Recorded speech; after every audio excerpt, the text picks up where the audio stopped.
Gotham.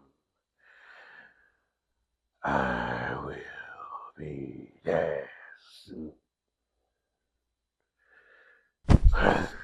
Alexa, what's the weather in New York City, Manhattan, Gotham Comedy Club on August 10th? Well, looks like it'll be toasty at Gotham Comedy Club on August 10th. Expect hazy sunshine with a high of 91 and low of 74 degrees. There's a 55% chance of a thunderstorm early in the night. Thank you, Alexa. Y'all need to come out to check me out. Get your tickets at jaredleecomedy.com. You so hard you won't see nothing. Ever, ever, ever, ever, ever, ever.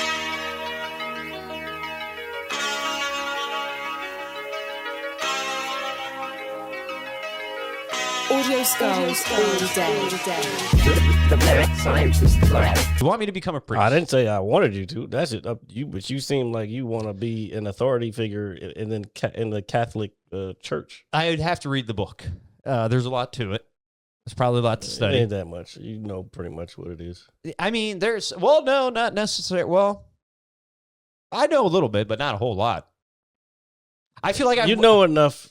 I feel like I learn more about like religion when I'm watching like the Da Vinci Code and shit with Tom Hanks in it, just because he's always playing some intellectual character trying to solve some like puzzle. I really feel like that's where I learn a lot of religion from, or in some, psyop style movie with like, I don't know, Tom Cruise going to the Middle East and finding out Jerusalem isn't Jerusalem after all, or something. I don't know. What the fuck are you talking about? Do you know what I'm talking about? No, I don't. Well, you know what I'm trying to talk about. Yeah, but it doesn't make any sense whatsoever. I mean, I know what I'm saying, and nobody else but you knows what you're saying. I don't have to elaborate. Like, no, you don't. I would prefer you not to. Any further than I need to, and I'm not going to anymore. But I know what I'm saying. What up, Epic? Epic, what's going on? So, Jared, I got something to tell you. Oh my God, it's nothing bad. However, this is the second time this has happened to me, and under different circumstances in the last like month and a half. So I just got back up. I was up in the Pittsburgh area the last couple of days, visiting my grandmother and some family. A shout out to them. Good seeing everybody. So I know a couple weeks ago we were talking about the tainted lettuce that's been going around in the country, and it's been recalled and causing people to get sick and whatnot. So the first day I get up there, I get up to my grandmother's house, I walk inside. Hey, RJ. Hey, Grandma. Hugs and everything. I sit down. RJ, we're going to go to eat. Oh, so I stand back up immediately, and I know where we're going. We're going to good old Michael and Sam's, a little pizzeria Italian place, all right, just down the road, not too far. So on the way there, we pick up my great aunt, who is super awesome and still funny at her age. I think you would like her. I really do. Anyway, so we get up to Michael and Sons. I go sit down. I open the door. Everybody sits down and everything. And you realize that it was a construction company. No, thank God. Michael and Sons. So I'm reading the menu, and then my great aunt, who is sitting across from me, and she said, RJ, you know what you're getting? And I said, no, not yet. I'm still looking. She said, you're going to get a salad? And I was like, this guy cannot do stand-up. I know, but I know. Well, I'm not telling a joke. I'm telling her joke. So that's why it's funny to me. But she said, are you going to get a salad? I was like, I don't think so. She said, good. Then she leaned into me, like forward to me, got like this close to me. She said, because it'll make you shit. And I'm going to tell you something. I don't think I've laughed that hard in quite some time, because it was so random, so abrupt. And knowing my great aunt, who probably is watching the news and seeing the news headlines and everything, probably going, oh my God, just didn't want me to eat tainted lettuce. And I felt that, and I loved her for that. I, in fact, did not get a salad. I actually got this Italian hoagie. It was really good.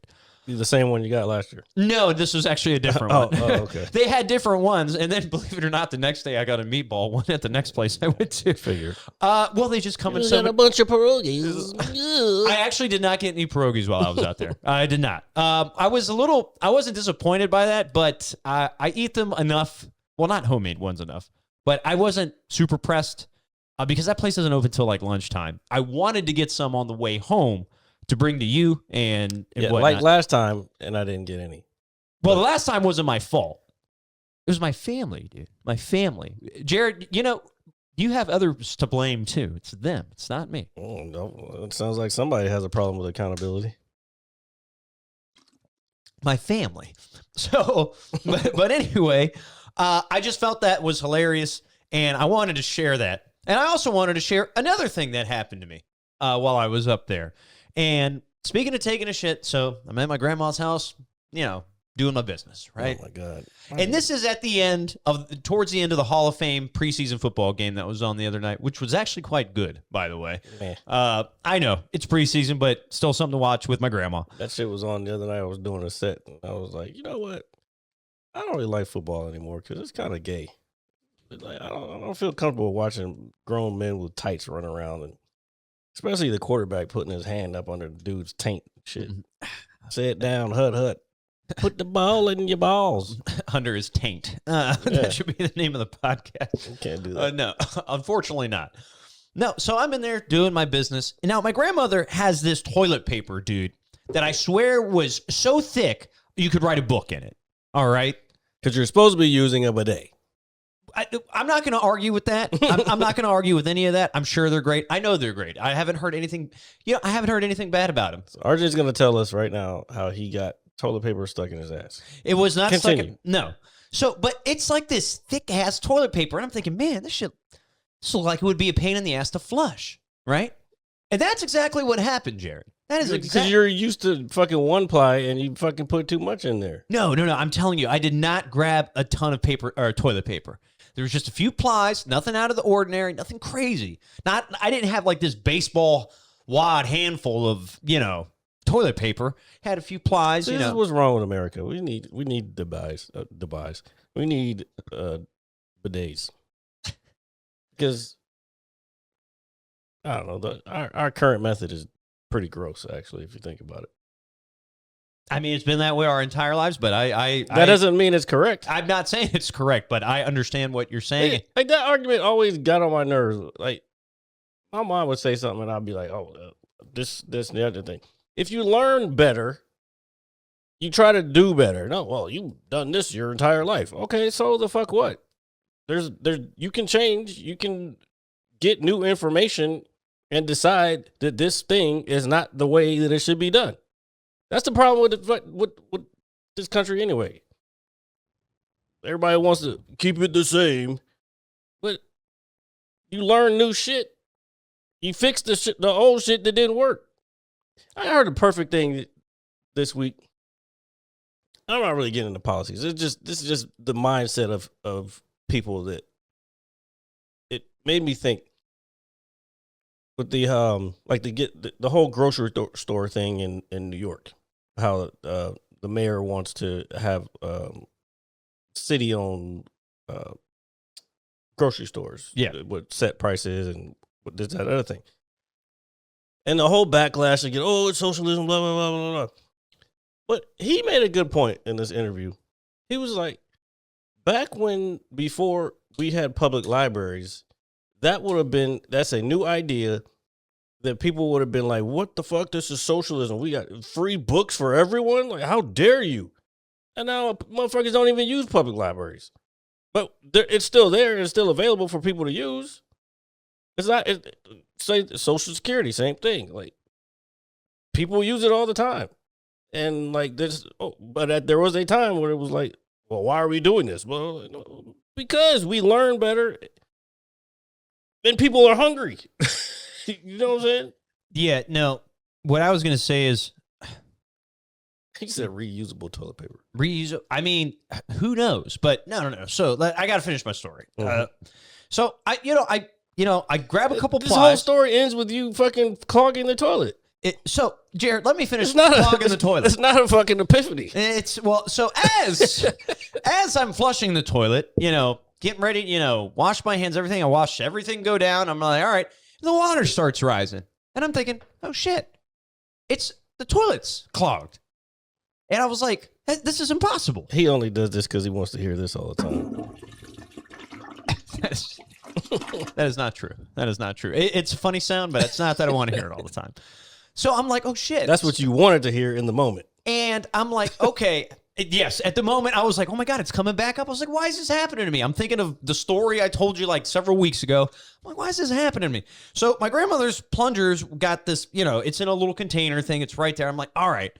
And I pull out this plunger, and Jarrett, this plunger had to be not from 1974, dude. I'm sure it was. It was the oldest fucking plunger. It looks like, when you look up like the most basic red plunger, it is the red cup. It's the red cup with the wooden stick. Yeah, my mom had one up until, I don't know if she still has it, but she had one for the longest. I remember that shit. And I look at it and I was like, I'm fucked. Because this thing is like dry rotted. Like, oh yeah. If it's dry rotted, you're fucked. And I'm like, I was like, but I got to try, right? So I got to try. Destroyed it. So as I'm sitting there plunging away, attempting to what the fuck is that? Unclog the commode, I realized that there was no hope for this plunger or this toilet. This man had a stick. Jared, it was like a scene out of a movie. I was like this, and then I pull it out, and I was just like, "Oh fuck, dude!" So anyway, should have recorded that. If I could have, I would. A poop knife, dude. I swear. Is that what John's calling it? Yeah.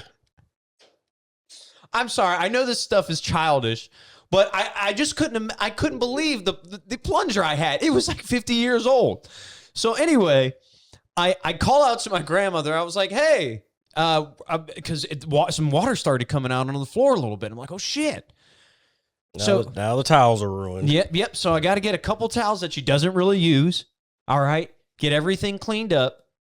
And, my grandmother, she lives in a retirement community, okay?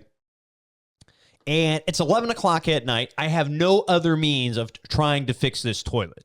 And so I turn the water off, and the water starts to go down just a tad bit, and it just sits there, right? I'm thinking, I was like, as long as, we don't use it until the morning time when we can, address this properly, we should be fine.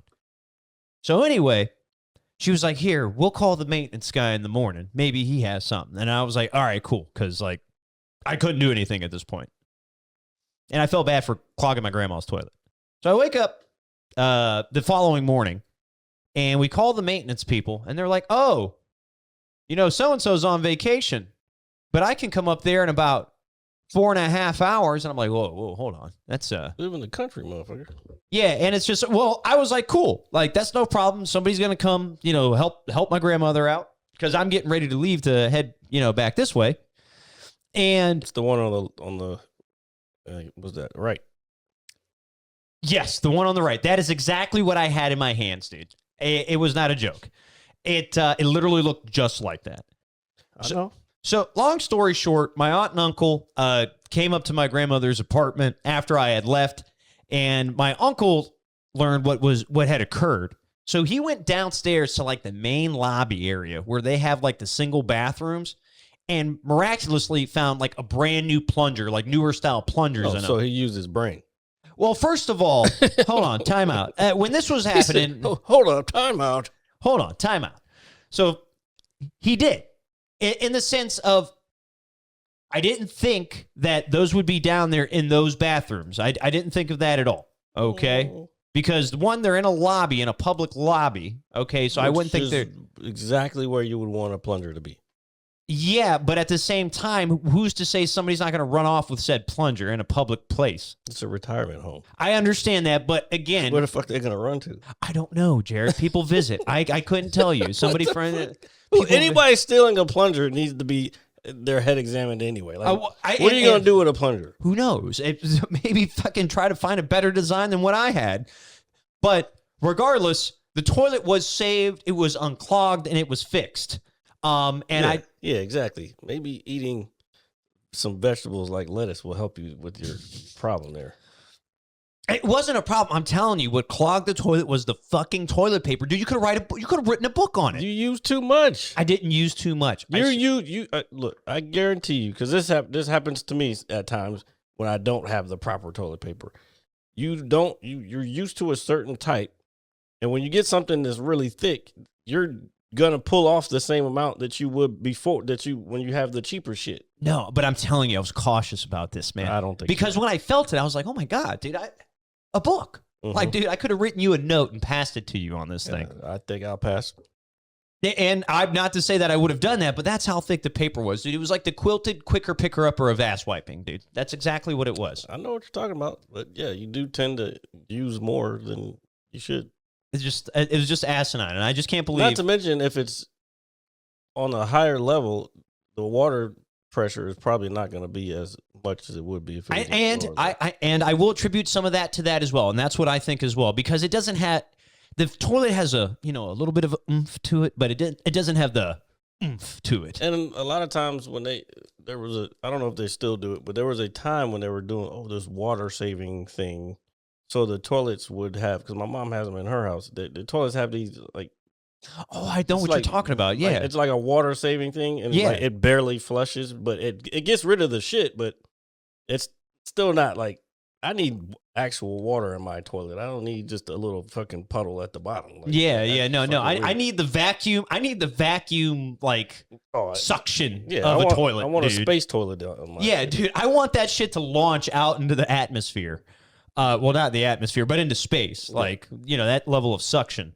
Well, on planes, they do have that kind of suction effect. But I think sometimes they dump that shit in the air. That's what I think too. So I was about to no, it's not think. I'm pretty sure they do. So if I took a shit on a plane right now and I flush it, it's just going to launch out? No, not all of it. I think it's up to a certain amount. Okay. We can look it up. Well, yeah, here. Jared's looking that up, but I did have a good time up in Pittsburgh. I just big shout out to the family, to my aunt, my uncle, and my grandma. And my uncle, he likes to have a good time. He likes to joke around a little bit. He was messing with AI a little bit on his phone. So he took a picture of me, and he basically made me Barry Manilow. And I'm going to tell you, Jared, I look pretty good as Barry Manilow, if I had to be honest with you. The jacket looked really good on me. That's great, RJ. You know how I feel about AI. Matter of fact, there's a fucking bot in the damn chat right now. Well, I know that, but I just wanted to let you know that I looked pretty good as Barry Manilow. Great. Let's so they said no, airplane toilets do not flush into the sky. When you flush it. Well, I didn't say all of it, but I thought they dumped some of it. Ground crews empty the tank with a special truck after the flight lands. Okay, so I was wrong. All right, so it's just got like a mini septic tank in it to a degree. Thank you, Epic. Yeah, so maybe I was wrong about that. I mean, I don't see I guess it's still kind of polluting because that's shit. I guess what, just flying around in the air? Bro, airplanes are horrible places to have to take a shit. Well, even farting, because then like you're just stuck in the tube with everybody. Everybody is fucking. It'll go through the plane too. What the fart? I believe you. Yeah. Well, what's funny? Since we're talking about farting, and I wasn't intending to start talking about it. But. Well, neither, and I know that, but we'll be able to. This is a good segue, I would think. So apparently, during I guess one of the Spider-Man opening weekend shows. There was a headline going around, and I didn't read too much into it, that somebody had farted so bad in the theater they had to evacuate.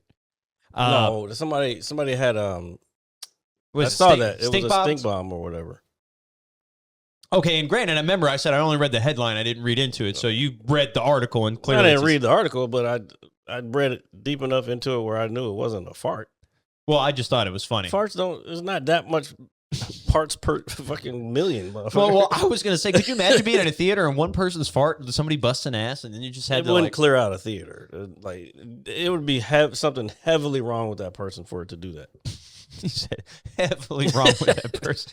Parts per million is a thing. Well, but it happened during the Spider-Man opening weekend. And speaking of Spider-Man's opening weekend, it is now the biggest box office film opening weekend of all time for any movie. No, I thought it was second behind. It surpassed Avengers Endgame. Yeah, so that's first two weekends, not weekend. Well, it's the highest grossing, whatever. It has surpassed Endgame, and that held the number one spot of something. So you might be correct. I might be correct. Epic. Are you correct? Do you know? Have you seen Spider-Man? Did anybody see it? And if you haven't, you should. This clearly hasn't been updated. No, it hasn't. Let's see. But Yeah, no, that hasn't been updated. But if you type in, I bet you if you type in Spider-Man, it'll be probably the first headline you see, just because of it's, this money-making machine right now. This money making machine right now. Yeah. Hold on, Jared's gonna pull it up, and it was trying. like $1 billion or something. So so with 1.92 billion globally, Highest grossing Spider-Man of all time. followed Followed closely by the fast rising Spider-Man brand. Wait, what? Oh, No Way Home, 2021. Okay, this. See, this is how you know AI runs off of web pages. Because this is just giving me the information that's already posted on these pages right here. Let's see, is there 5 days ago? See, this is just Spider-Man movies. Oh, this is ridiculous. No, but it did beat. I'm telling you, I'm gonna pull my phone up. Hold on. Yeah, I know what you're talking about. When I saw it, it was second behind Endgame for opening weekend of any movie. Yeah. So hold on. Let me just make sure. Let me just pull this up. Bear with me, folks. Oh, y'all just got your power back on Wednesday? Oh, I thought it was Tuesday last week they were supposed to have. Of course, they're never on time.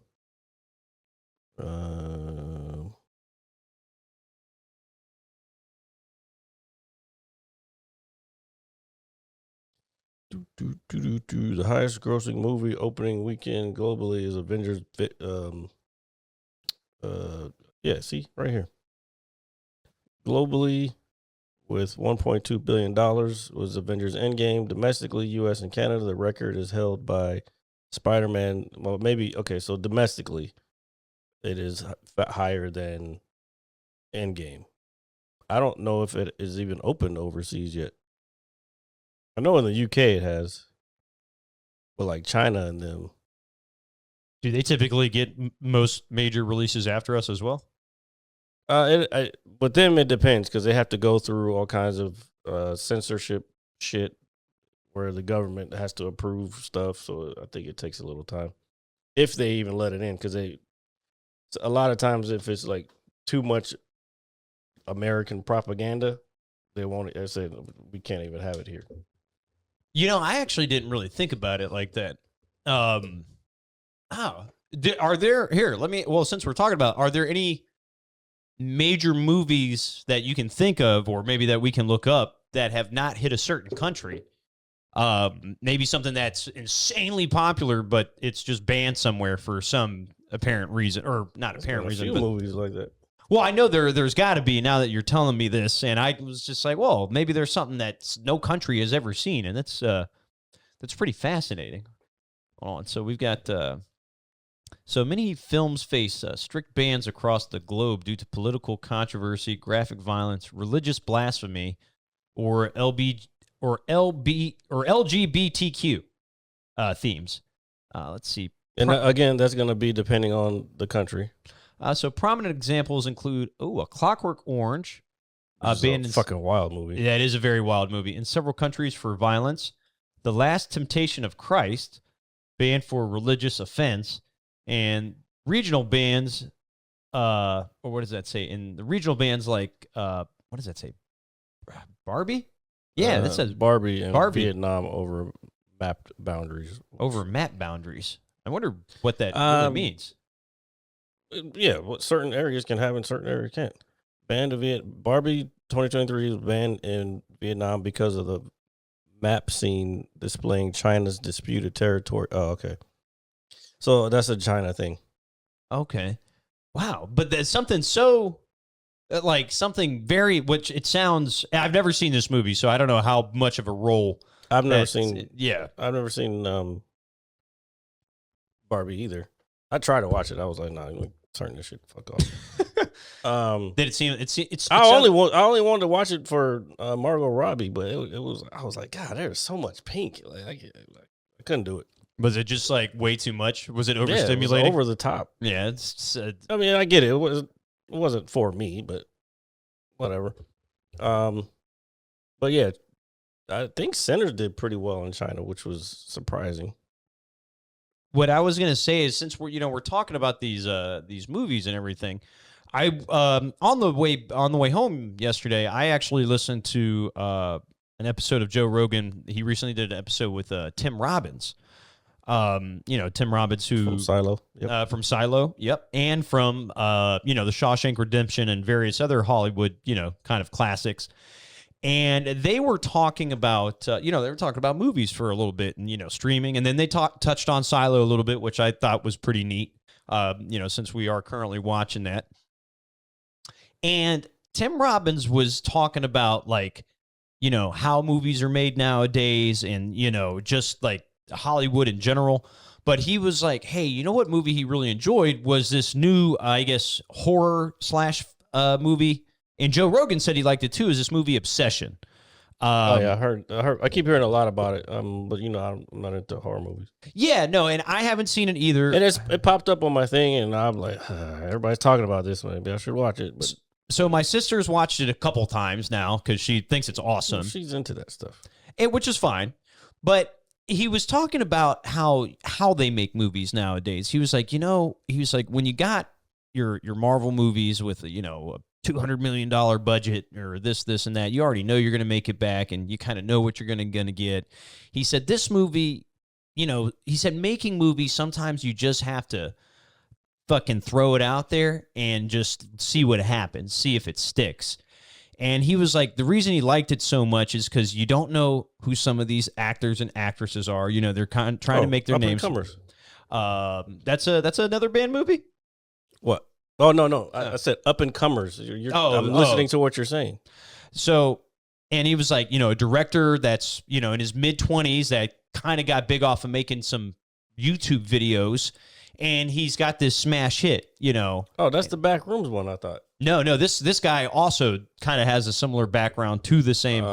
Because I thought that my sister kind of filled me in on it a little bit, since she follows this stuff. I mean, that is a thing. People creating their own content is a lot. We've talked about this before. It's a lot easier to create your own content. That's why everybody has a fucking podcast, because you can just buy the fucking equipment. You can film shit on your phone now. Remember that I was into that whole trying to create fucking films on an iPhone is crazy. But you still got to know the basics of filmmaking, because you got to know lighting and all this other shit. How to do sound and mixing, all that stuff, whatever. So I get it. And in the comedy world is similar. I just watched a clip by Ryan Davis. He was saying something kind of similar to what I don't know if I was really thinking it, but it sparked something, because there's this whole thing with people putting stuff on social media, like the crowd work and all this other stuff. And he was saying that he thinks people are starting to get back to actually want to go see stand-up, because they want to see real stand-up comedians and not just motherfuckers who are famous online. Yeah. And then they go to the club, to pay for a ticket to go to the club, and they're fucking ass. So, and I think he was saying people are tired of that. Like, you got to have the skill again. Like, it's coming back that way. So I think what's going on right now in the movie and film industry is there was a time where all the slop, well, I don't want to say slop, the remake, same thing we were talking about video games, the remake bullshit, because nobody was coming up with anything, or nobody was getting access to the people who had the money. So then people started putting, same thing with the stand-up specials. People started putting it on YouTube, and then it gets a big following. And then these fucking companies are like, well, what the fuck? So then they find somebody who's making shit already. That's why you got to make, if you want to get seen, you got to make the shit on your own, because nobody's coming to save you. You know what I'm saying? Nobody's going to be like, oh, it's not like that anymore. Hollywood don't work like that anymore. Like, you got to make the path yourself. Yeah. And it was, and since you're talking about that, Tim Robbins was actually talking kind of about his early career.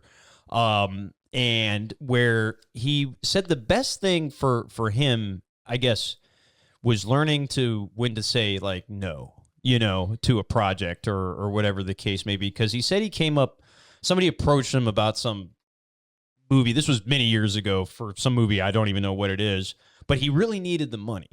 Yeah, I've heard but several famous people have a similar story.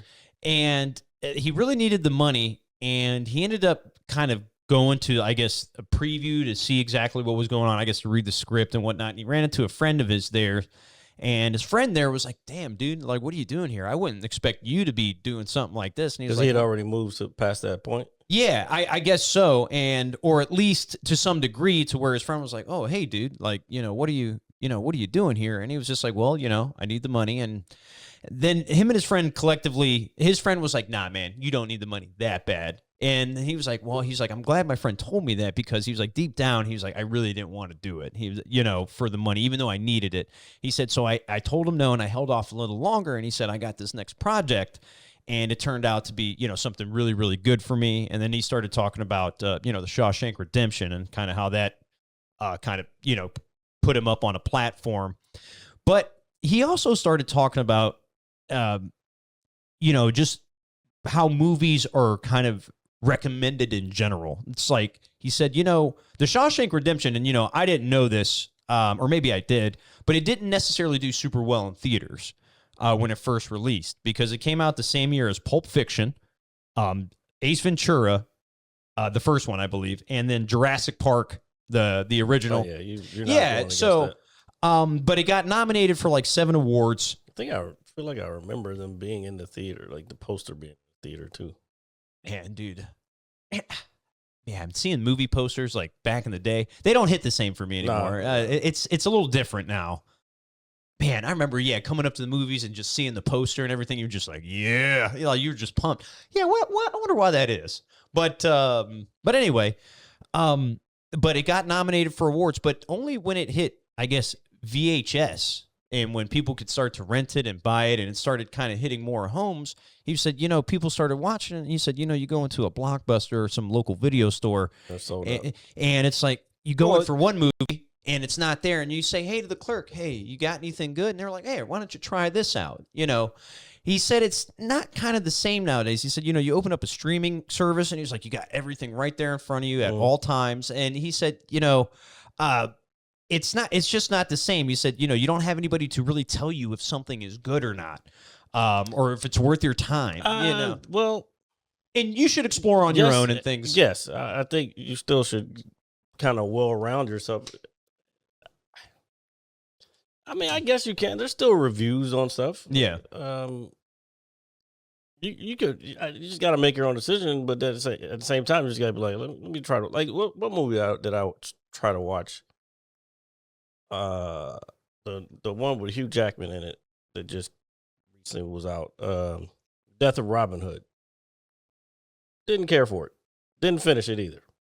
But I had that option. If I paid for the ticket, maybe I would have stuck around. But I was at home watching it, and I was like, this is not my style. It just doesn't do it for me. And I was like, I'm going to find something else. No, that's fine. And I haven't watched anything new, but not to mention I haven't heard anybody talking about it anyway. So yeah, so the word of mouth, I think still is a big thing.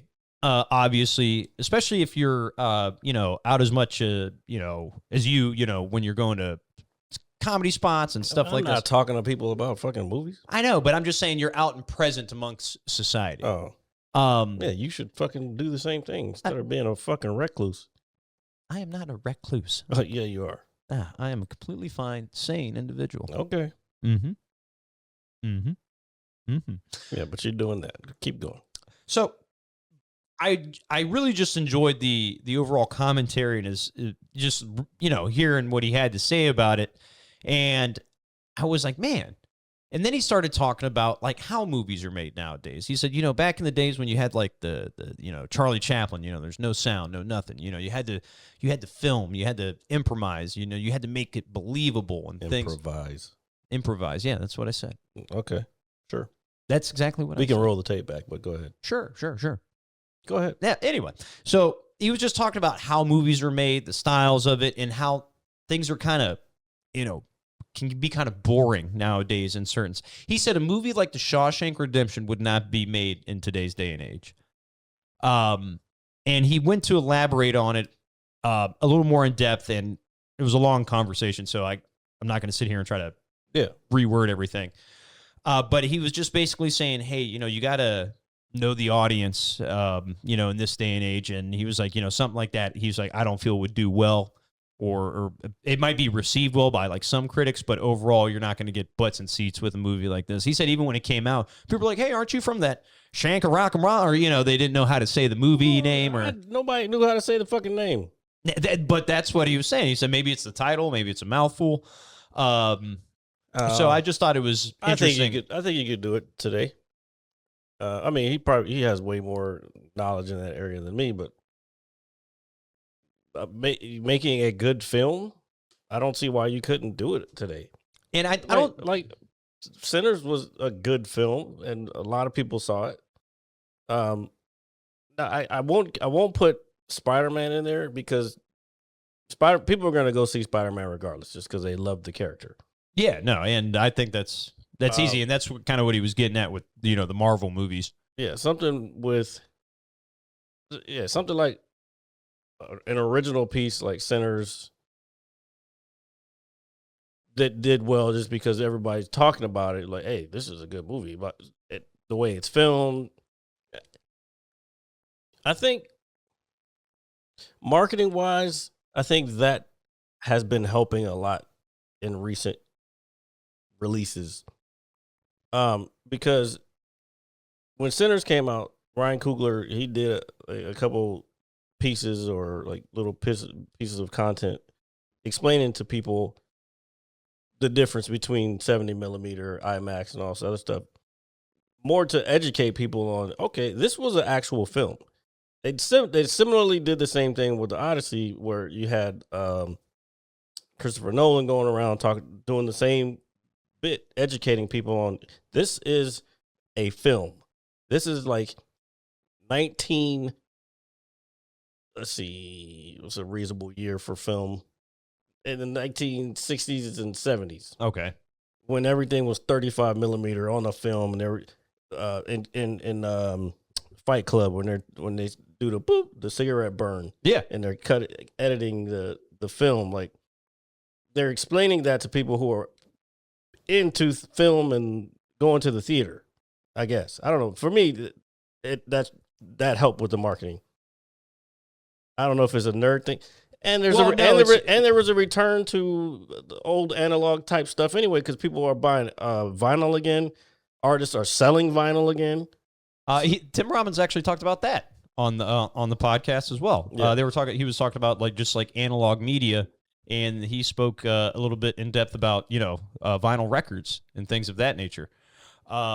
So no, but with the marketing, they're like, hey, we're shooting it like this, and that. I think that's a good thing, and I think it's a smart way of marketing because since COVID, and I'm going to blame COVID for a lot. I think we all can to a degree. I know people who blame too much on COVID, but no, there are some people that do that. Yeah. Those are those folks. But when we're talking about like the passion for going to the movies and the movie theater experience, it was lost when COVID happened.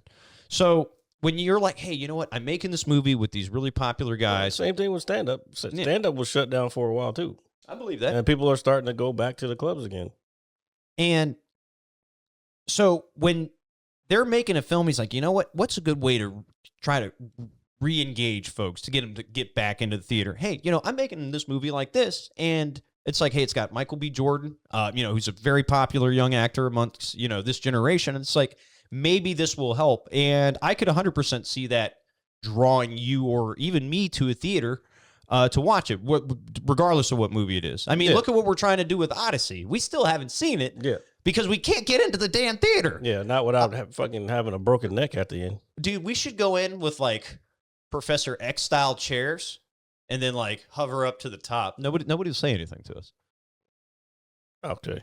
I'm just saying, but no, me and Jared are on the hunt to see this movie in IMAX. Yeah, you talking about 8 o'clock at Tyson's. I was like, oh, hell no. No, well, when my sister said that, I was just like, damn, that's really early for a movie. And she only had the seat arrangement up. So I looked at it and I saw the time and I was like, oh my God, there is an 8 o'clock show. Yeah, no, but it was the only one that was open. That's why I use Fandango, because I can go category by category instead of I don't know what y'all use, Google or something. No, my sister actually has the Regal app. Oh no! Oh, that's why. Yeah, this one has all of them. Fandango has all theaters. And then I was just on movieticket.com, but that shows all theaters as well, just based on your zip code. So I could just I've type been in. using Fandango for years. So, but no, so I can 100% see like that being a focal point of seeing the film in theater, right? It's like, hey, the director's coming out saying, hey, this is how I shot this movie. This is my vision for it. This is how I want my audience to view it. And, before I found the one in Tyson, because when I texted you the other day and I was just like, hey, I can only find the 70 millimeter. Fucking, 70 millimeters, the really skinny one. Yeah, no, I know. But I was like, oh, shit. I was like, did they take it out of IMAX over here? Well, I forgot that Spider-Man was out. But I read that they're going to extend Odyssey till like September 16th. Okay, so we still have some time. Yeah. But this is how difficult it is because IMAX theaters are, I don't know how abundant they are throughout the country. Well, this isn't the IMAX. Oh, I know that. Oh, okay. So, but like just a typical IMAX screening, this area has a handful of screens, and when I say a handful, I mean like maybe 3, 4, within like 20 to 30 miles. And we're looking for a specific IMAX. It's the IMAX with laser. That's the main, because that's the closest one to the original, which is 70 millimeter 15 perf film, which there's only like 8 in the United States or some shit like that. Some crazy number. Yeah, it's just nuts though. But I will say this I did see a headline earlier today, which really doesn't need really reading into, is that this is Chris Nolan's third film that has surpassed $1 billion in the box office. I mean, that goes without saying. The other two are going to be The Dark Knight and The Dark Knight Rises, which is wild when I think about a movie like Interstellar. That is a little more sciencey, I guess. So I could see that maybe turning a small demographic of people away. They're like, oh, it's got space and time travel. Maybe some people aren't into that kind of thing, as they would be like some giant action epic with people with like, swords, bloods, and, probably some level of partial nudity. Not to mention it's a book. Oh, so I didn't have the camera on you. It's not a book that people had to read in school. This is fair too. And again, that, and we talked about that a couple weeks ago. It's like, hey, this is going to draw folks in. It may have been the week before we attempted to see it, and we are still on the hunt, but we will definitely get to see this film at some point in time. I can't wait for us to see it. I hope it just blows our socks I off. hope we get to see it the way we want to. Yeah, and I was thinking about that too, and I was like, damn, dude, is this gonna be like one of those like elusive films that we're never gonna see and it's like true format? And I was like, it's kind of crazy to think about. But it's also obviously it's not good for me and you because we haven't seen it, but that gives me hope for movies going forward. Just for the theater in general. Well, that's what we've been saying. So I'm not. I'm actually happy for just movies in general in the theater, because come on, who doesn't like the smell of a movie theater? A bucket of popcorn, taking your sweater in there because it's a little chilly.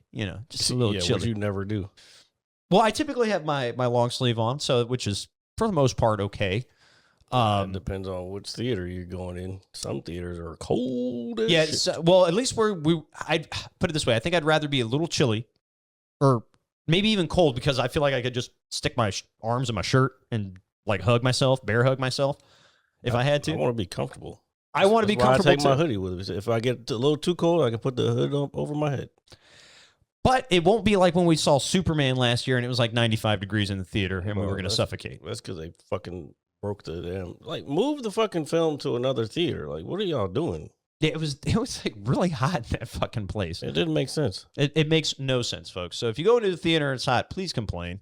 Please complain. You don't want your ice melting in your drink, and you don't want your fucking, I don't know, your popcorn butter melting even more, dripping through the bucket. I don't buy popcorn, so. Now, do you know what's crazy though is when when we go to the movies, so I guess the family that was sitting in front of us last week, you go in, you get a medium something, right? It's like, hey, can I get a medium? And then they give you this fucking, gallon jug of a cup, and they're like, here's your medium drink. And it's like, what the fuck is that? Are you complaining? I'm not complaining. You're paying fucking $80 for it. It's fine. In all fairness, you're correct. From a value standpoint, yes. It's like, hey, if I'm paying $18, this thing better be huge. And it is. And they can control that as far as value. They can give you bigger liquids than they can get something that's a packaged bag of candy. It just blows my mind because when I think I still have like a very, I don't want to say a child, like a young mindset when I think of like small, medium, large cups. Okay. I think we all know that, RJ. Small, medium, and large cups. Okay. We all know that you have a childlike mind.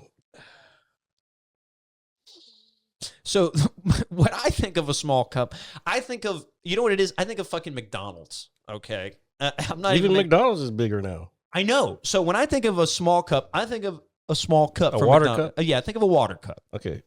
All right. And when I think of a medium fountain drink. Two things here. Yes, you still think like a child. Two, you're old as fuck. Because I don't even think they give out water cups anymore. No, but a water cup would still be considered a small drink for like a Happy Meal. Yes, it would. Yes, it would. I worked at McDonald's. I would know. I gave the Happy Meals. I gave the sodas and all the sugary goodness. I've made America fat. If you have given me that little ass cup as a kid, I probably would have lost my. No, not a water, like a small cup. Can we pull up? I know what the small cup is. The small cup is this, but when I say water cup, I'm talking about the little small ones. Yeah, that's what we use as small cups. I'm telling you, bro. You're not giving me that shit. So anyway, when I think of a medium drink, I think of one of the taller ones, right? A medium-sized drink. And then when I think of a large, I think of the big plastic, McDonald's cup, the big gulp, or, something like that. If you get a large drink now, the thing's like a fucking 2-liter bottle. It's crazy. It's just nuts to me. All right. So this is the current. That's a water cup. Or no, this is what I'm talking. The vintage water cups. This is what I'm talking about. Yes. And then if you go to the. You were not giving me that.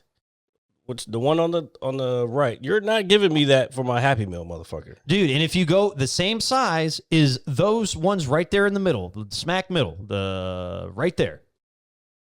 Those are the same cups. Just with a different. I remember getting these for like, that's not the same size as what the other one is smaller than that. So I wish there was a comparison. So but this is the cup I'm talking about as a small cup. This is what I think. But that was not a Happy Meal cup. It was the Happy Meal cup was a little bit bigger than that. No, I'm telling you, that is a small cup for a Happy Meal. Well, maybe when you worked there, I'm talking about when I was a kid getting a Happy Meal. I know what fucking cup I got, and it was this, not the fucking tiny shit you're talking about. Not this fucking tiny shit. But regardless, I still think of a large cup. I think of a large like that. That's what a large is to me for anything. A Slurpee.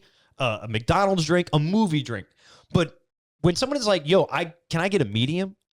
And it's bigger than that large cup, it makes no sense to me. I don't know why you're complaining. I'm not complaining. You sound like you're complaining. I'm not complaining. I don't know, guys. Chat, does he sound like he's complaining or not? I'm not complaining. I'm not complaining. I'm just telling you. How dare you give me more than I expect for my money? No, but I was going to but then it's like, what are you going to do with this? It's like, I'm going to fill this with 2 liters of soda. It's like, oh my God. They're usually trying to jip us on everything.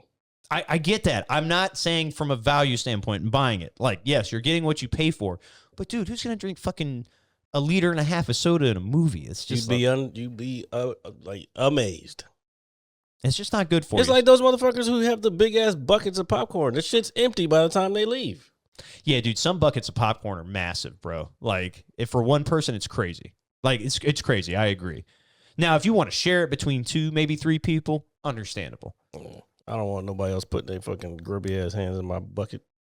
I guess that's fine. If it's family, it's okay. If it's somebody else, no. Well, I don't have a family, so I don't know. I'm your family, Jared. Okay, but you're not putting your hand in my bucket. I'm not. I don't want to put my hand in your bucket. As long as we both agree on that. I think we wholeheartedly agree. This is the way. It is, in fact. Let me switch gears a little bit. You see what I did there? Switching gears. Gears of War E-Day. The beta is out this weekend from August 7th to August 10th, and it currently features versus mode with 2 maps. In the brand new siege mode, 12-player siege mode, which is an expansion of the Siege these nuts. very popular horde mode that's been around for the better part of the last 15 to close to 20 years. And I'm having a blast. Zombies for fucking Gears of War. Got No. Horde is not zombies. Horde is definitely not zombies. Horde is so. I'm gonna give my thoughts here, if you don't mind. Go ahead. Just don't do it too long. You know what? I will take my sweet time as I'm revving up my chainsaw. Vroom, vroom. So I gotta say they've changed a couple things of how Gears of War plays. I was actually telling Jared before the podcast started, not that he cares. But your movement as an overall gear now is much more modern and much more fluid. You can sprint with the joystick, which was really tripping me out initially. Whoa, a novel thing. Sprinting. No, you could still sprinting in a game. No, Jesus. you could sprint in the original Gears games, but it's not called sprinting. It's called roadie running. Okay, you got to understand it's a cover-based shooter. The mechanics came out in 2006. Please, they're expanding. But anyway, the movement feels really good. I wasn't sure how I was going to feel at first, but it feels really good. And then, for the first time ever in the franchise's history, I'm with you, Epic. Well, no, Keep going. You can actually jump now. Your gear can jump. And I know that I could jump when I had Mario too. That's great. Mario doesn't have a fucking 12-gauge shotgun blowing grubs away and curb stomping them into the earth. I could create it. It would be kind of cool. Let's go. You know. He would sound more like Mussolini than fucking that, whatever that was. Well, I tried. And trying is all we can do, folks. But the movement feels really good. You can jump now. You don't have to use it too much, but it comes in kind of handy when you're trying to get away from things. And so the siege mode consists of 3 teams of 4 players each with multiple objectives that have to be fulfilled before you can extract. And while this is all happening, and if you've played Gears of War before, Epic knows, when you're playing on difficulties like Insane, which is the highest difficulty, it just becomes complete chaos. You can upgrade your gear, your armor, try to make yourself survive a little bit longer, and it's just a ton of fun. So I've been having a lot of fun with that. And then the versus multiplayer feels fresh. It feels like 2008 again to me, playing Gears of War 2 for the first time. So I'm very excited for that. October 6th cannot come soon enough. Please check it out if you must. And Are you done with that? Oh, yeah. Dude, that game is fucking tight. I guess. It's modern now. You can jump, so that means you can play it. I have not gotten... I told you earlier, like, there's no games that I'm interested in aside from GTA 6. And speaking of GTA 6, GTA 6 has become so big, it's taken on a life of its own, that the next gameplay reveal / trailer is going to be on Netflix at the end of the month. Yeah, I won't be watching that. That is crazy to me. I think it's dumb. It's silly. I agree with you 100%. I don't think it's necessary. To me, it's a bit of overkill, if that makes, even though the game's not out, but it's not necessary. If you're going to release gameplay footage, just put it on the internet like everything else.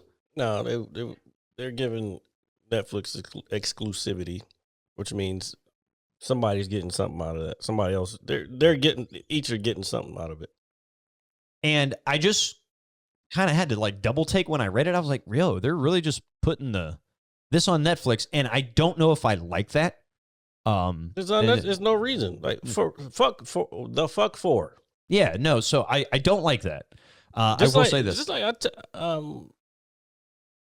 yeah, as a matter of fact, that same video, the guy was saying, he was like, the same reason. Well, one of the reasons he's not excited is because how they're leaning towards doing all this stuff. And then he was like, that's one reason I don't even watch WWE Raw anymore, because it's only on Netflix. And I was like, oh, I was thinking in my head, I'm like, how many other like hardcore wrestling fans haven't really watched it as much anymore. It just depends, man. It depends. I would say it would if it had to be anybody, it would probably be some of the older crowd that would have that mindset. Because again, Netflix is just in modern households with younger folks. Everybody's got it for the most part. The only people I'd see not having it are the elderly, or I don't have it. What, Netflix? No. Well, I mean, I know what you do. In that, but regards. I don't have Netflix. That's okay. And I'm not blaming you. So you're one person that doesn't have it. But again, just how big it is nowadays, I would think most people our age or younger, and I will say this, would also have access to it. I will say this also. The more that things go in the direction that they're going, the less likely I or other people who think like me will have Netflix. Like, because now you're becoming a monopoly. You're making a fuck ton of money and then continuing to raise their prices. So, like, where does the benefit of us doing that as opposed to going other directions? Matter of fact, half your shows that are exclusive aren't even that good. No, and I agree with that. I actually haven't used Netflix in a little while myself. Apple, they knock it out of the park every time. I've been using my Apple a lot more. I have been on Disney Plus a little bit because I've been rewatching some Marvel movies. And strictly, for that. But I've also been on Hulu a little bit lately as well. I just haven't been on Netflix. Disney. Still, there's stuff on there that Netflix doesn't have. Because the Mound Call of Cthulhu. What? I don't know what that Cthulhu. I don't know what that is. Epic. It must be a show or something. That would be my assumption. I need context clues there, brother. But it's a video game. What is it called? The Mound Call of Cthulhu. The Mound Call of Cthulhu. I've heard of Cthulhu before. That's like some old civilization. Is this like an extraction type game? Yes, that's yep. I said. Just an extraction type. Oh, he said it wrong. It's the Omen of Cthulhu. Yeah, so my buddies were kind of talking about this. Apparently, it's plagued with cheaters right now. But it is a survival extraction horror game. Developed by Ace Team and published by Nikon.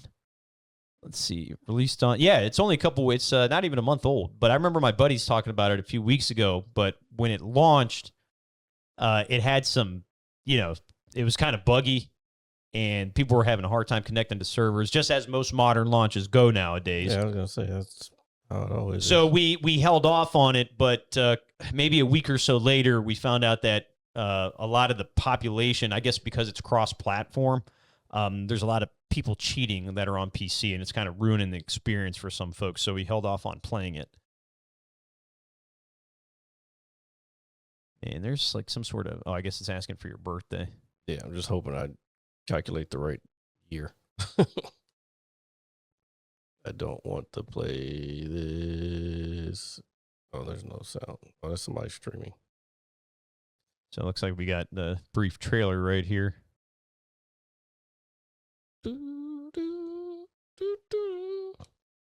Well, it is a horror game, so that's a good way to kind of captivate your audience. Looks. Well, I would want to see some. Okay. I guess there's some gameplay footage down there in the corner that you got going on with that, whoever that is streaming. Oh, yeah, I didn't. Well, you can't see it because your camera's blocking it. It almost looks like a Skyrim extraction shooter, or well, you got guns. That's always good. Yeah, I mean, it could probably be interesting. You guys are into the multiplayer stuff. I'm not too much into that. So if you are going to play a game, Jared, here you go. Here he goes, guys. Yeah. Gonna name a game that I don't want to play. Go ahead.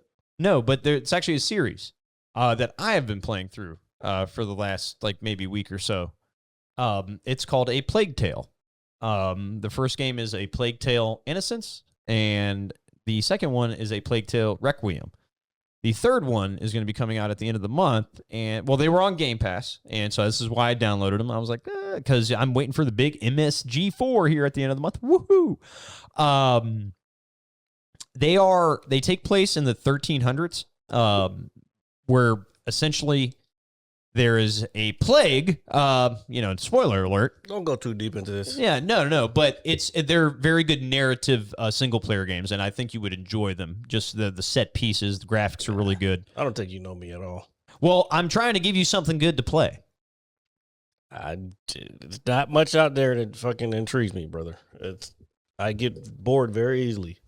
Well, they've got very good narrative, so I figured the narrative would capture you in some way, shape, or form. I don't know, maybe. That means I got to go back to the beginning, play the first game, and finish that, then play the second game, and finish that, and play the third game. Well, the third game's not out yet, so yeah. But it is going to be at the end of the month, and I think this third one is going to be a prequel to the original two, if I'm not mistaken. And then as soon as I start seeing the pattern, it's over. As soon as all games have patterns, and as soon as I start seeing what the pattern is, I'm out. Well, that's how it's world building. It's boring. Well, then play Crimson Desert. I've thought about playing it, but I don't know, man. It's just games don't do it for me no more. It's like you're trying to convince me of something that's not. No, I'm suggesting. I'm not trying to convince you. I'm suggesting. And again, from a narrative standpoint, like it's like, hey, if multiplayer doesn't do it for you, maybe this it still has single player experience. Just because the story's good doesn't mean that like it's gonna be a fun game to play. No, that's fair. But at the same time, it's got to be all the above. I can't do. Oh well, it has this piece that's interesting, or this piece that's interesting. It's got to have all the interesting pieces together. Well, the gameplay is fluid, and it's interesting. So you can craft. In your opinion, you can craft. You think the fucking best game of all time is fucking goddamn Metal Gear Solid? It is. It's not. It is. It is not. I will die on that hill. You can die on it all you want, but you're gonna be by yourself. No. There'll definitely be people up there with me. I would say there would be a good handful of people up there with me too. Now, Helen Keller Simulator. What is that? Oh my God! Yeah, he did tell me about that not that long ago. You can't see nothing or hear nothing. Yeah, it's. I think. Did you describe it as like a game made by like a college guy, or a college guy was playing it, or something like that? Or is that the game that he's talking about that you're suggesting I play? No, not at all. No, I'm not. No, I would never play something like that.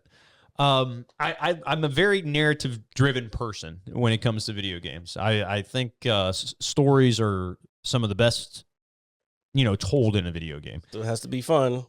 Yeah, the game's story is one aspect of a video game. I understand that. I get that. The game is fun. And you know what? And I guess I say that because when I started playing, games didn't really have a story, but they were fun to play. Yeah, that's fair. But I'm not gonna fucking play a goddamn Switch game at fucking 47 years old. Like that's weird. How is it weird? Because they're kid games. I don't want to, bro. I'm not entertained by kid shit. That's not necessarily true though. They're for everybody. What? Like the games, they're they're rated everyone, but that's not a thing that just became a thing in the Clinton years. No, but at the same time, like you could still at 47 years old, you could still sit there and watch, say a cartoon or from your childhood or something like that. It's very hard. I watched X-Men 97 because it's new stories. Yeah, and that's fair. And but I do as well. It's fun to watch, and the graphics have improved from when I was a kid. So there's all that. I tried to go back and watch the original. I couldn't get through it. But I already knew what was happening. The dopamine hit was gone. The dopamine hit. Yeah, remember, I have ADD, man. I get very bored very easily. I feel like I got to get you like in a Rubik's Cube or something like that. Nah, that's repetition. No, it's boring. I think I'm going to buy one for myself. Yeah, please, go ahead. Do what you got to do. I'm going to do it. I'm going to solve it. I'm going to try to solve it as fast as I can. I'm actually going to get so good at There's solving. a way to do it. You can look it up. Well, I don't want to look it up. That defeats the whole purpose. Now, people look it up all the time. Well, I'll tell you this. And once I figured it out without a guide, then I would see like, hey, how fast can somebody do this? There's world record holders. There's a whole competition that. Yeah, no. I know that. Maybe I could be the Rubik's Cube. There's a guy on America's Got Talent. I saw a clip of. He not only was he solving them, he was doing magic tricks with them. That actually sounds very intriguing. You can imagine what ethnicity he was. There's a lot of people in the world, Jared. Well, there's a lot of them for sure. So I'm sure that somebody somewhere inspired him to do that. He can't be the only person. Rubik's Cube, I believe, is an American toy. So the concept was here, and it's an American concept? I believe so, yeah. Yeah, really, look it up real quick. I actually haven't seen one in a long time. I guess you'd have to go to some like arts and crafts store. I know it sounds silly. Well, not you go to a toy store. Well, you can get them in a toy store, but I almost feel like you'd find something like Probably that. Google it now. Wasn't it Hasbro or Mattel? I don't remember. Oh, I can't remember who made them. I figured there was like, well, no, I didn't figure there was more than one maker. Oops, sorry about that. Figured there was more than one maker. Let's see, we got easy tutorial. Let's see, the official Rubik's Cube. Make your move. And the beginner's guide. Let's see. It's a 3D Hungarian sculptor and okay. professor of architecture. Oh, interesting. Okay. Architecture makes sense. Invented in 1974, originally called the Magic Cube. The puzzle was licensed by Rubik's to be sold by Pentacle Puzzles in the UK in 1978, and then by Ideal Toy Corp in 1980. Let's see. Let's skim through that. It won the 1980 German Game of the Year Special Award for Best Puzzle. As of January 2024, around 500 million cubes had been sold worldwide, making it the world's best-selling puzzle game. Okay. He said Americans are the best at separating colors. You know, John, you're not wrong there. I'm going to continue to read. And best-selling toy. The Rubik's Cube was inducted into the U.S. National Toy Hall of Fame in 2014. I didn't even know there was a Toy Hall of Fame. I did. What is in there on the original? I would venture to say toys. Yeah, that's fair. I think that's a good assumption. Okay. On the original classic Rubik's Cube, each of the 6 faces was covered by 9 stickers. All right, we don't need to know all that. Let's see. And since 1988, the arrangement of colors has been standardized. I think I'm going to buy one. I'm going to go on Amazon here in a little bit, and I'm going to have one delivered to the house. Well, I think it would be cool to set on our table, or like maybe on our little shelf over here, our solved. Yeah, mix it up and it'll never get fucking fixed. Who, me? Unless we get somebody who fucking knows how to do it. Dude, I'm going to solve one. Let me mix it up, though. All right, that's fine. Okay. Here, that's what we'll do. I will order one. I will let you mix it up, and then I will solve it. Okay. I think that's good. I always get to like one cube, and then I can't figure out how to get the one cube back to my uncle had one. I think, well, he had most of it solved for the most part, and then I would tinker with it a little bit, and I could get, like you said, like at least one side that he hadn't done yet, but I couldn't get the. No, I said one cube. Oh, you've only done it once? No. I can get it to the point where all sides are matching except for one cube. Oh, one cube. Okay. Yeah. Because there's multiple cubes. Yeah, I understand. Okay. It's Rubik's. 3D. It's the best-selling puzzle toy in the world. Well, apparently now you know. I'm aware. And knowing is half the battle. And knowing is. Look, man, I ain't falling for no banana in my tailpipe. I don't know. But, Jared, before we go, I think it's important that you tell folks what's coming up this week. Go ahead. Lay it on. Oh, yeah. Monday. If you haven't gotten your tickets yet, I'm going to be nice.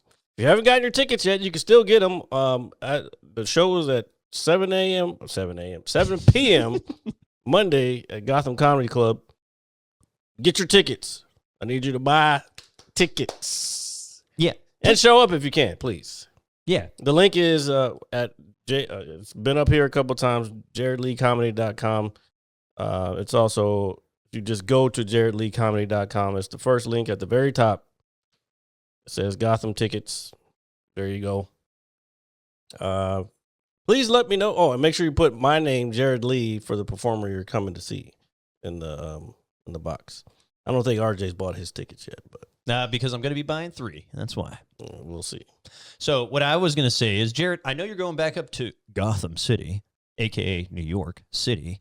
All right. Oh, speaking of that, I have a promo that I need to put out. Are you going to have a slice of pizza this time while you're up there? I will try as long as I can find it. Yeah. That's the only thing I'm worried about, because I know once I'm getting there and I'll get to my room, I'm going to be like, all right, I need food, but I don't feel like going out and all these amongst all these people. Amongst all the criminals of Gotham City. No, I don't want to say all that. Nah, I'm just teasing. Now, I don't think it's going to be as busy. I say that, but I don't think it's going to be as busy as the last time I was there. Well, you went during a very pivotal time. You think I knew that was going to happen? But that is kind of wild, though. That's a good story for the future. I think that's awesome that you were there for that. I really do. But I think the pizza is like $150 there. Oh, even better. Yeah, for a slice. And I wouldn't be able to find that same place that I ate last time because I don't remember what the name of it was. Yeah, because I'm going to leave the hotel. I'm going to leave the train station, go to the hotel, check in. I'll probably have like an hour and a half, take a shower, go down to the venue, do the show, and I'm going back to my room because I got to be back on the train at like 6 o'clock in the morning. Okay. So I'll be back here by 9 a.m. So I didn't want to take too many days off of work. So just in case I need them for Austin in October. Absolutely. Well, So- I know you're going to do a great job. I'm very excited and very proud of you. Did you ever think about what we're doing for this sweepstakes? I have. I've actually been thinking about it a little more than you think. Because we need to let people know, because it's not this weekend, it's next weekend. Yeah, it's 2 weeks away. So Jared and I, it is so, the reason I think it would be difficult, and I mean, they obviously have to be local. it'd have to be local. And I'm worried that if we give folks a task, and I'm afraid they're going to be able to like say it's like, hey, can you answer this? They're just going to like look it up on the internet or something No, like we didn't that. say, can you answer this? No. But I'm trying to think, like, what are most sweepstakes comprised of? Like, what is it? It's like, hey, Chet, throw it in the box, a raffle, something like that. I mean, I would say, like, whoever gets the most tickets sold or people to my show, okay, that's not a bad idea. but I don't know if there's necessarily a way to track that, I guess that's fair. because they don't give us the numbers. I'm just assuming I might have already sold 10 tickets. I'm just assuming. Because So- I also have an ad that only goes to people in New York, in the area of the club, too. Man, this isn't hard to think about, but it is at the same time. Which means you haven't been thinking about I it. have been thinking about it, but everything I run into will result into somebody like looking something up or not, like, or having prior knowledge to it. I don't know. I just feel like if it's like, hey, can you? Well, first of all, I don't even know how many people would even want to go to this thing. Like, I'm not gonna just like, oh, here you get the tickets, and then they don't use them. We could. Oh my God, Hold on. Oh, I know. there's 68 tickets sold so far. Yeah, I know. But there's other people on the show who They- are also have to sell the same amount. We could get strippers to come with us. What? Yeah, I don't know. I've been thinking. I promise. Everything I'm thinking of is like a question, or maybe we can. Okay. Maybe with the podcast we can say, hey, maybe me and you will pick an episode, like a scene from an episode of the podcast, right? We'll say a recent episode, and the first person to tell us which episode this conversation we had is in. Because It doesn't have to be. First of all, it doesn't have to be a recent one. Why? Because this would have to be fans of the show, right? Yeah, I mean that's the Hold on. way. Yeah. Let me finish. So, all of our episodes are available in audio and in video on YouTube and wherever you get your podcasts. So I would venture to say dig through all of them. I'm trying to think of what scene or scenario. I mean, we could come up with that. Yeah. But something like that, I think, may work. It's like, which would get people to engage with the podcast, maybe listen to some of the episodes, Some of the old ones, yeah. Yeah. So that something like that, I think, could work. It's like, hey, we found this one scene in one particular episode where we're talking about this. Can you tell us which episode it is? And the first 2 people to answer correctly will be the winners of the tickets, and will join us in the nation's capital. But you have to answer on this show, and then probably next week's show. We'll reiterate this next week. And I'll probably we could put in the description which one. I have an idea. If you have an idea, that's great. Nah, that one's too obvious. I was gonna say the mouse episode, but that's too obvious. Yeah, I think the name of the episode is Mouse in the House. Yeah, so I think we're or could you guys tell us maybe? No, don't make them do all the work. They always gonna have to do enough work to figure it out. Trying to think. But we'll discuss it. We'll discuss it. Said that last week, but okay. Sorry, I thought I was going to sneeze or something. I don't know. It's not that my head was going to. But you know what I am here to discuss, folks? You can catch us anywhere you get your podcasts. That is Apple Music, Spotify, all that good stuff. Literally just said that. Every Monday for the visual at 9 a.m. sharp on YouTube, and you can catch your visual here every Saturday around 6:30 p.m.ish on the Purple and Green. You just had a stroke, didn't you? I did. So it's the audio wherever you get your podcast. You can catch us anywhere you get your podcasts. That is Apple Music, Spotify, all that good stuff. Every Monday at 9 a.m. sharp for the visual on YouTube, and every Saturday around 6:30 p.m.ish here on the Purple and Green. I tried to do video on Spotify, but it takes way too much data because just a certain amount you get per month. Yeah, and video takes up too. I wanted to do it. I think it'd be cool to have because you could do audio, video ads added onto that. Okay, as well, just not just the audio ads. Okay, but it takes up too much. We would have to probably times 4 the amount we're spending a month. Right now, it's only $20 a month. Okay, $20 a month to have them host the stuff and then send it out to all these spots. I think that's fair. But that's only the audio. For Spotify, you have to upload the video and still. Well, no, they say they can extract the audio from the video. I'll try it one more time and see what happens. But these videos get pretty big. We're gonna be big. Big and bad. Okay. Thank you guys. See y'all. Make sure you get your tickets. JaredLeeComedy.com. Check us out on Mondays. What else? Hopefully I have some more comedy dates coming up. They'll also be on JaredLeeComedy.com. Trying to get some new merch done so you guys can help support the podcast and my comedy ventures around the globe. Because we need money. Yeah, we do. I'm tired of fucking being broke all the damn time. It's awful. Yeah.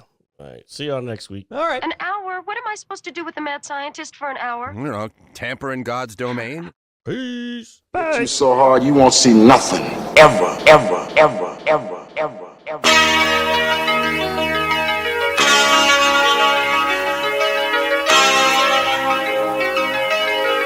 Audio skulls all day. The merit scientist lab. The merit scientist lab. The merit scientist lab. The merit scientist lab. You can't have an opinion on something that you haven't even tried. Exactly. The merit scientist